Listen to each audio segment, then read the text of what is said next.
When we look at the Quran and when we look at the revelation that Allah sent for us, Allah tells us the month of Ramadan is the month in which the Quran was revealed. طيب. I want to know what is the first thing that Allah wants me to know about the Quran. So I don't want to run away from the ayah. I want to go back to the ayah. شهر رمضان الذي أنزل فيه القرآن. Now we know what's the meaning of the Quran. What did I say? It's a system. It's a way of life. That's why Allah says هُدًى لِلنَّاسِ. That's the first thing Allah wants you to know about the Quran. It is a guidance to mankind. Some of us look for the Quran as a book of philosophy. It's not. A book of history. It has some history in it. A book of science, geography. It has some geography in it. A book of astronomy. It has astronomy in it. A book of science. It has some science in it. A book of biology. I think there is biology in it. A book of medicine. Yeah, it has. But the first thing you want to know about this book, that it's a book of guidance. And guidance means you don't talk about it, you do it. Guidance means it's not a philosophy. Guidance means it's not a theory. Guidance means that this is practical thing for people to follow. The word guidance has been used in the Quran in a very interesting way. The Arabs used to use the word huda for someone who's traveling in the middle of the desert. The Arab lived in the desert. If you know your way in the desert, it means you're going to live and there will be survival. If you don't know your way in the desert, the word that the Arabs used before Islam was dalal. The word that they used before Islam is huda. That's why Allah says in the Quran, I have created the stars for you so that you use them as guidance. وَبِالنَّجْمِ هُمْ يَهْتَدُونَ.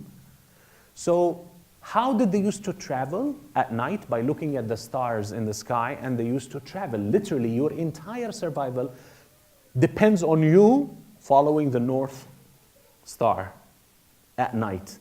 Like that North Star is your soul right there. You missed that, you're dead. You're lost in the middle of the desert. So the word huda had a very deep impact on the listener at the time of Arabia. It means, huda means survival in the desert. Knowing your way and navigating death back to life. Because a city or a town means life. The distance between this city and another city is a desert full of death for you. So the word huda means survival. The word dalal means death. Getting lost in the desert. So what does Allah want you to know? If we go back to the slide, we find out. Allah says, هُدًى لِلنَّاسِ وَبَيِّنَاتٍ مِنَ الْهُدَى وَالْفُرْقَانِ. So we don't need to go to these sub-ayat when I mention them. هُدًى لِلنَّاسِ, general guidance to mankind. Now, I want you to just follow the wording of the Quran, because this will give you something that we're not aware of as Muslims. When we say Islam is only good for Muslims. But what Allah says in the Quran, that this Quran is a guidance to all mankind. Now I want you to tell the difference between what does the Quran deliver in dunya versus what does it deliver in akhirah. Meaning, if someone who's not a Muslim ends up living the guidance of Islam in dunya, meaning haram he will not do, will not drink, will not gamble, will not commit zina, will not do things, cheat, lie, steal, kill.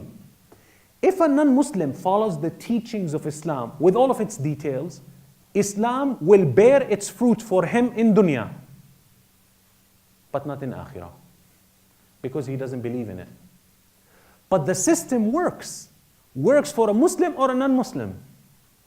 That's why Malcolm X, when he thought that he was a Muslim, with the faith that they had in the nation of Islam, before he found the true Islam, when he abided by the teachings of Islam of no adultery, no fornication, no drinking, the transformation took place in his life, and his life became an amazing, empowered life. Because he followed the teachings of Islam in dunya, it delivered immediately. But he was not aware of the true teachings of Islam in akhirah. Who is Allah that we're talking about? Who is the Muhammad sallallahu alaihi wasallam that we're talking about? To the nation of Islam, Allah came in the person of Muhammad Farad, the teacher of Elijah Muhammad. We ran away from Christianity back into Christianity. Muhammadun Rasulullah, who's Muhammad? To the nation of Islam was Elijah Muhammad. So Allah was a different thing and Muhammad was a different thing. But he told them this is Islam. And he borrowed all the teachings of Islam and he put it in this religion. When people followed that, it benefited them. He was able to pull the people from the slums and from the ghettos and from the inner cities to make them have their own economy. They're strong, they're united. He made them take showers, he made them dress, he even made them fast. But you know when he made them fast? In December, around Christmas. So that they never end up drinking or celebrating Christmas. He did it, that's his own design. Do you know what happened? It delivered. But that was not Islam that Allah revealed to mankind. So when it comes to huda, huda is the practical guidance of the Quran. And that's why when I invite any Muslim, non-Muslim to Islam, I say, you know what? You got nothing to lose. Show me one thing that Allah is asking me to do as a Muslim that doesn't make sense. Show me. Allah is asking me not to drink. Don't you would love that you would have never drank in your life, never messed up with alcohol? Not sometimes you drink so much, sometimes you drink so little, sometimes you're afraid to drink and drive. You don't even have to deal with it. Does that make sense or it doesn't make sense? It makes sense. Tell me, how does it make your wife feel that you will never ever cheat on her, physical or none? How does that sound to you? Wow, it sounds great. Like actually, that's really honorable. How does it sound to you that you should never gamble? Show me one thing that Allah is asking us to do, whether it's halal or haram, that is not good for you. For God's sake, even meditation, even salah, they are running after it right now. They call it meditation. Ooh, meditation, it's not salah. You know Dr. Oz on Oprah? This guy is I don't know his good intention, bad intention, but he's trying to bring Islam to the public. He says, you have to meditate. If you want to live a happy life, you have to meditate. And you have to meditate 5 times a day. Wallahi, go and show it on Oprah. If one of you can dig it out, I'll show it to everyone else. Then he says, the first meditation, you have to wake up when everybody's sleeping, early in the morning. And then you have to do yoga. How do you do? You first stretch up as standing up, then you go like this, then you go back like that, and then you go down like this. You know what's his first name, Dr. Oz? Muhammad, he's Turkish. I don't know, he had a good intention. He wanted to really make the American public experience Islam without them, or he was just borrowing and taking the credit for it. That's only Allah knows his intention. And Oprah was like, wow, that's really a good point. And people were like, on Oprah, all right? So even that they're running after. Even salah, from a meditation point of view, from a stretching point of view, from God knows what else point of view, it works. But for a non-believer, it will not deliver 100% of its fruits. It will only deliver its dunya fruits. So the person who doesn't drink, he'll get healthy. Who doesn't smoke, he will be healthy. Who doesn't gamble, he will save his money. Who doesn't commit adultery or fornication, he will have an honorable life. Hudan linnasi. That's why all of our brothers and sisters, who some of them take a long time experiment, converting to Islam, some of them actually, I know that for a fact because I work in that field. And people say, can I just try Ramadan before? Can I just try prayers? Can I try? I'm like, who am I to tell you no? You want to try it? Go ahead. First you need to stop. The first thing they stop is eating pork because that's the easiest one and the most cholesterol lowering levels ones, right? So the first thing when you go to the doctor, say, don't eat pork. And then they go stop drinking alcohol, and then they go and then they experiment, and they find like, whoa, this is good. This is great. I never knew that I can do this. So when we present Islam to the world, we can't say, oh, are you a Muslim? No. Oh, you can drink. We don't have such a thing like that. Are you a Muslim? No. Oh, you can go and gamble. No, we should advise them not to do that. We should tell them this is our way of life, and it has been tested, and it's been tried, and it's been proven. Because this Islam is hudan linnasi. And then, وَبَيِّنَاتٍ مِّنَ الْهُدَى وَالْفُرْقَانِ. Now that is for believers. Of course, everything is for the believers in this ayah, but I wanted you to pay attention, hudan linnasi. This is not only for one race. Islam is not for Arabs. And today some people, when they want to attack Islam, they say, oh, this is scarf is just only an Arab thing. It's an Arabic culture. Excuse me? You want to know the Arabic culture before Islam? Let me tell you about the Arabic culture before Islam. You know when Allah revealed the ayat of the hijab, how did the Arabs, women used to dress? They used to dress short sleeve, and they used to dress and show half of their chest to attract beauty. They used to put a lot of makeup. They used to make a huge hairdo. They used to do things, really, they used to soak themselves in perfume.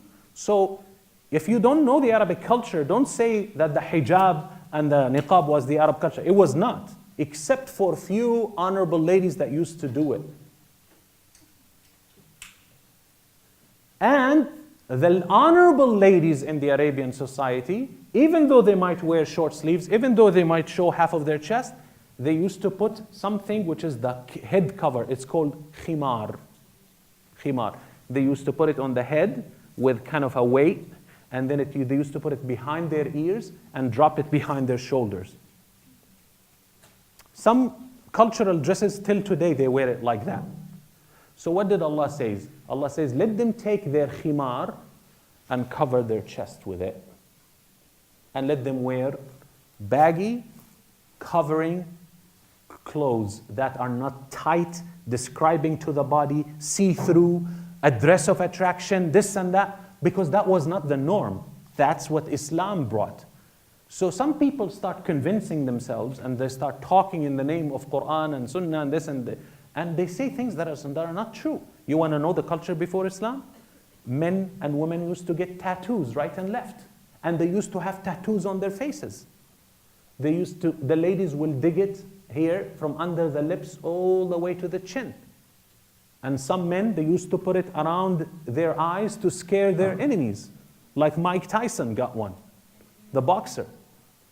This is how they used. So they used to do body piercing before Islam. And Islam came and changed all of these traditions. Ladies used to dress and they used to show the middle part of their stomach for attraction. And until today in India, the Hindus are still dressing the same way. This was the Arabic culture before Islam. If you want to know what was the Arabic culture before Islam, Islam brought the modesty. So don't call hijab and niqab the Arabic culture. It's not the Arabic culture. It's what Islam brought. But some people like to talk without knowledge, right? So let's leave that aside.